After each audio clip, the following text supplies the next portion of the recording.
নমস্কাৰ। এয়া আজি বৰ্তমান আমি উপস্থিত আছোঁ প্ৰেৰণা পুথিভঁৰাল নতুন দেৱৰ শাখাত।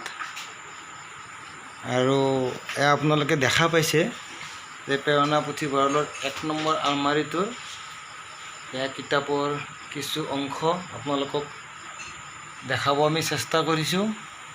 এয়া ১ নম্বৰ আলমাৰীটোত কিছু সংখ্যক কিতাপ যিখিনি আমি এতিয়ালৈকে পঞ্জীয়ন কৰিছোঁ, তাৰ ভিতৰত কেইখনমান কিতাপ আমি আপোনালোকক দেখাইছোঁ। গোটেইখিনি দেখুৱাটো সম্ভৱ নহ'ব, ভিডিঅ'টো বেছি দীঘল হৈ যাব। এয়া থুলমূলকৈ কেইখনমান আপোনালোকক দেখালোঁ।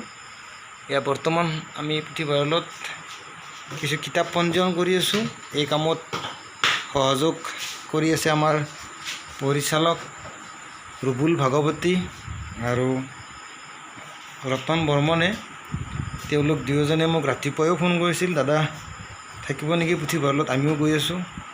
মই এটা বিশেষ কামৰ কাৰণে ৰাতিপুৱা ওলাই যোৱাৰ কাৰণে আমি ৰাতিপুৱা লগ হ'ব নোৱাৰিলোঁ। তেনেকৈ আমি এতিয়া আহি ইয়াত পুথিভঁৰালত উপস্থিত হৈছোঁ। আৰু বৰ্তমানে পুথিভঁৰালত ঠিক আমি অকল কিতাপ পঞ্জীয়ন কৰাই নহয়, কিছুমান কথাৰ আলোচনা কৰাৰ উপৰিও আমি এই কিতাপ পঞ্জীয়ন কৰা কামটো চলাই নিছোঁ তাৰ মাজতে। আৰু আমাক সহযোগ কৰিছে ৰতন বৰ্মন। এয়া মই ৰতন বৰ্মনক সুধিব গৈছোঁ, ৰতন কেনে লাগিছে?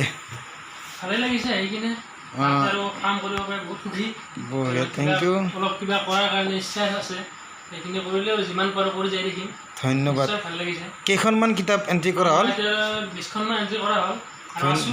ধন্যবাদ। হাতত থকা কিতাপখনৰ নাম কি?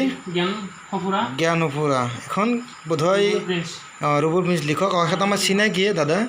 কিতাপখন ভিতৰ ভাগটোত কি আছে কিতাপখনত? চাগে কিতাপখন কুইজৰ চাগে, কুইজ সম্ভৱ। এয়া চাওক, এখন ৰুবুল প্ৰিন্স ডাঙৰীয়াই আমালৈ ছাত্ৰ ছাত্ৰীসকলৰ কাৰণে আগবঢ়োৱা কিতাপ। তেখেতে নিজে লিখা কিতাপ।